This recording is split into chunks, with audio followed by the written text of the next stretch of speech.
The more I think about entering, the more I've already gone through. The red gates swing open, hingeless, transcendental, glowing, iridescent gate. The name is the guess of a substance. In a given space, the alchemist who drew the circle can cast the spell. Now it's up to you. I am serious. I have postulated a serious that demands a revolution. The revolution is a language, but it's a language that I don't understand. The language stuff to me. It's a limit. It's an official channel that bisects and intersects ideas. But this channel isn't true. Channels are bisecting and diverging, and channels aren't truth. I am a liar, and I don't like to tell the truth. I'm lying to everyone and myself. So, what we're going to find out is, what is truth? Non-human alienation is a form of stiffness. My jaw clenches, the soft air floating. Let's think about locations. Where are we? Air moves slowly. Sheer stark reminders that I'm breathing. It's slow and soft. I am free falling. Eclipses can't last forever. Did you know that? My feet will walk through sludge, easing my way through sludgy solute, heavy-hearted steps, running, jumping, flipping, evading, moving. I'm running from something, but I don't know what I'm running from. Have you heard of the privacy paradox? Molds of membranes of past sensations of privacy paradoxes. They are information that we have given to others, we have given to ourselves. Privacy means what we keep and what we show, and that is a binary, and that is a showing of self and other. But if you are not showing one thing, you are showing other.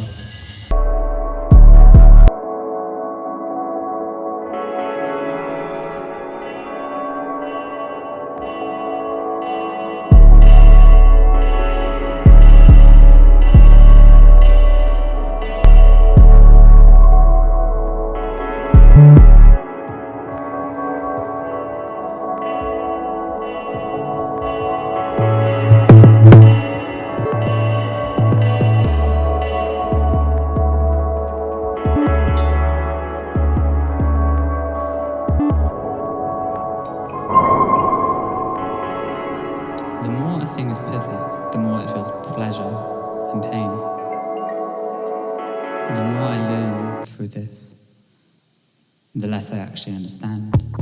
But I feel my emotional bandwidth growing, and that's important.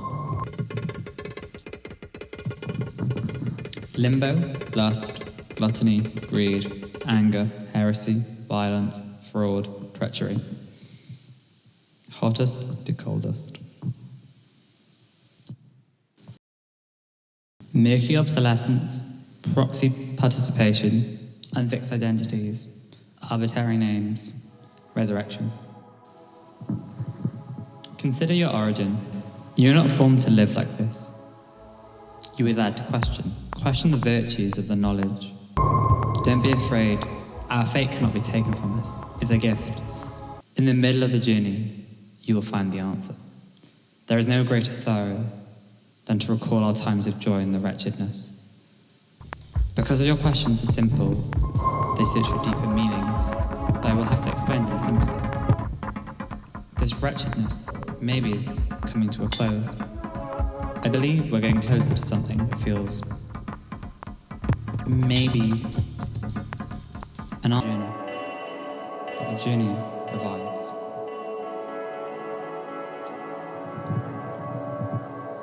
Thence we come forth to rebulge in the stars, grazing in such celestial light, glimmering, shining, reflecting.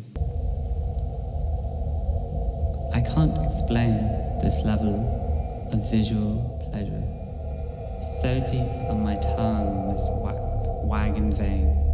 The language of our sense and memory lacks the vocabulary of such pain and pleasure. This pain is felt, but it is not felt. It exists one-dimensionally, flat, rendered out into texture.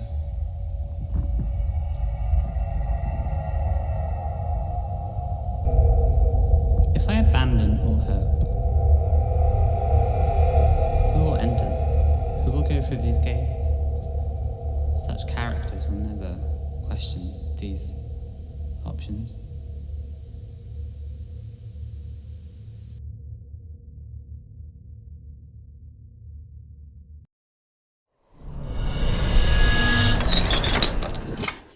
Gates. But once I'm through these gates, what's on the other side of these gates? An agonizing doubt or divination? I think I'm becoming something new, or I am returning to myself.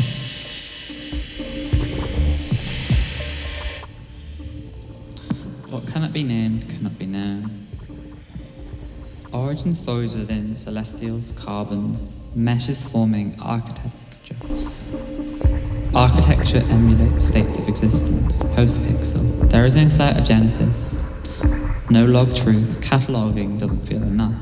It's not correct either. I don't have enough empathy to treat you. I can't fix you. So I shall put a spell on you. I looked at you with the moon in your eyes and the sun in your soul. I invoke such guilt as a form.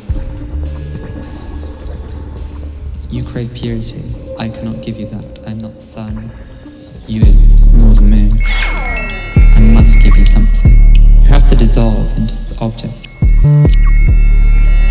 Soul is not glowing. Tranquility was a privilege. Emptiness is bound by a myth. Your soul is empty. The myth of your past self is lost between strata. You're currently going to peer over what was. Once you look back, you may be able to answer. Peering over a still pool, your reflection is real. An infinite, the hypnographic, the oath is binding. Time shall tell us what happens. You have mustered the language of the sigil at the price of the sacrifice. The inferno is not the answer or the end. The inferno isn't about communicating something incommunicatable. It just isn't. It's about self-prophesizing. Self-prophesizing isn't an equal exchange. You have to put something in. You must sacrifice. You must lay your matter on the line to get something out after. But once you have decided this, you will live with the consequences. Planned obsolescence is a way to deal with it. Your self-masochism is waking up and pulling a sword out of the stone.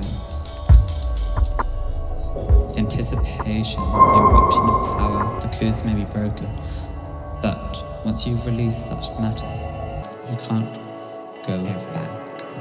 And that's gateways and apertures are portals to the unknown. Crossing over to limbo is mandatory. The idea of hell is the idea of hell, darling. 9 levels of vernacular held against a linguistic history, conjured, cast, anything. The name is the guess of the substance, but the substance is now change. Are you conscious of that substance?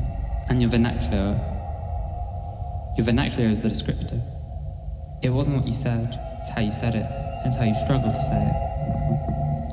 It's the phantom language leaking between clarity and fiction. The sensation of your voice speaking such truth is phantom to a muscle memory of a spell cast. Your wrist turning, your hand pushing. These aren't singular memories, they're multiplicit. It's a lineage. The permission you were given, was it ever given? Please acknowledge this. I never gave you the limitations. It was all peripheral. I am enough after this.